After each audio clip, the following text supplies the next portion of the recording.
Okay, ladies, we're gonna go over our layout for the Christmas, which is a trio set, our country Christmas, number 15. So if you have this layout, we're just gonna go over where the template is, the gilding polish. So the first thing that we're gonna do is let's take a peek at what we're working on. This is gonna be A, and then we have B, and then the last one is C, and you really should make them in that order. I think you have plenty of paper and it shouldn't matter, but this is the way that we did it, so I would recommend you do the same thing. So I quickly went through and I put the pattern paper on in the circles for all three of the layouts, A, B, and C, okay? And now I'm gonna go back and show you how to do the gilding polish. But for the circles, we're gonna be using our Crafters Workshop template, which is this one here to make those. And after you've got the circles on, you're gonna use your zig writer with the dotting and the dashing. And then from there, we're going to do the gilding polish. When I originally did this one, I actually used the Simple Stories template that was the holly, and I like it, it's super pretty, but I'm obsessed with the Tim Holtz templates.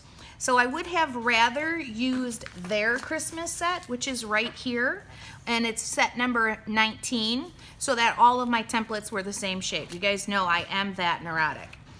So the one that I'm going to be showing you here is going to be the template that I recommended to everybody, which is going to be the holly, and you can see that there. So it's going to be smaller than my actual finished layout that I originally did, but you can see how it's going to be applied on this one. So we got our template out. I'm going to set my layout next to me just so I know where the gilding polish goes and go to town. So let's prime our actual sponge, okay, by getting the copper gilding polish on there. And this is going to be Copper Shine Gilding Polish, that's the name of it. And you can use whatever you have as long as it's going to, you know, match with the colors or be an accent color that way. All right. I'm gonna get my scrap piece of papers out because I always like to stamp on and off. This one looks like I kept it right inside. So the first one is gonna be right in here on this left-hand side, and then we're gonna do a little bit here with this circle. I've got some down on this pattern green paper too. So let's just kind of start and see how it goes. So our template is a lot smaller than the other one, so I'm gonna use more of it. Try to fill in a whole holly leaf, but still make it a bit patchy. You don't want, you know, to make this big rectangle of holly. And maybe off to the side here.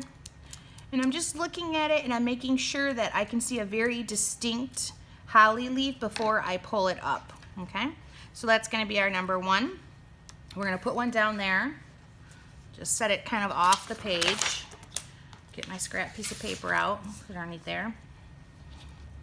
Load my sponge and wipe most of it off, and then straight up and down. Make sure you're applying this always straight up and down. So there is that one, and then I've got one that's coming right down here.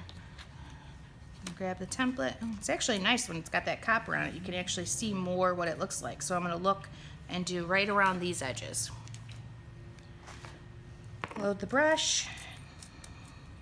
Now remember, when you're using this, you want to make sure you wash your sponges as soon as you're finished. And the same thing with your template.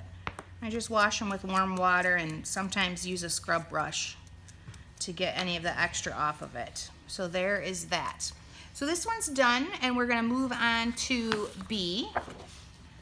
And that is going to be the one with the folded trees, and that demo is something that is still going on at Facebook, so I'm not going to redo the demo on how to fold the trees on this one.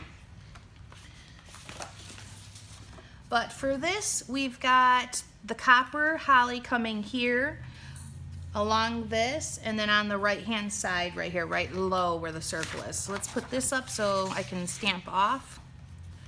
Grab our template, set it on there. Load my sponge. I'm going to turn it this way.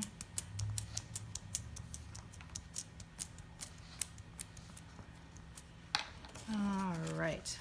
So there's my first piece coming down, and now I'm going to bring one up here.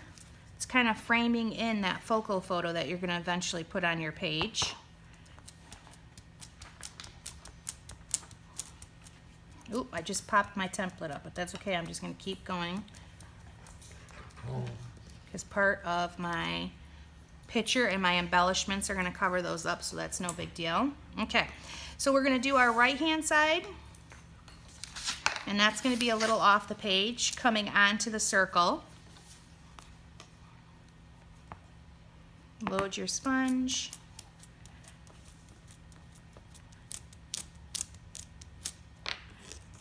And remove it and be done. All right, so last but not least, let's go ahead and do our C for the Country Christmas. And I put the bare minimum that I needed in order to be able to do the template. So we've got a little bit that's going to be right here. You know, anytime I'm doing this, you're going to realize that they're anchored by something. So with these ones, they're normally anchored by the circle. So I'm going to put one over here. I'm going to do one coming off of the top, and then I'm going to put a little tiny one right there. So we're going to put that down. Load up the sponge. I'm going to start in the corner and work my way up, and then pick it up.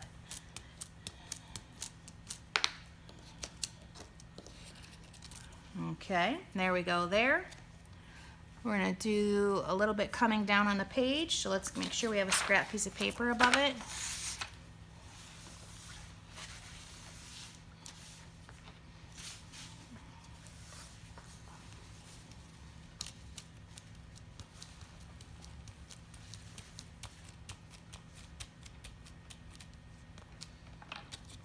Perfect. And last one. The last one's going to be right here. It's a really small little piece of holly. So I'm going to pick like this little corner, set it on there, and only fill in pretty much that spot. Now, if you wanted to only get a certain spot on the holly, there's a technique called masking that you do with your templates. And maybe we'll learn that later on this year. But if you want to do something like that, you can actually look it up online. I'm sure there's a gazillion videos. But that's it, ladies. That's all we're going to be doing for our Country Christmas using the copper gilding polish.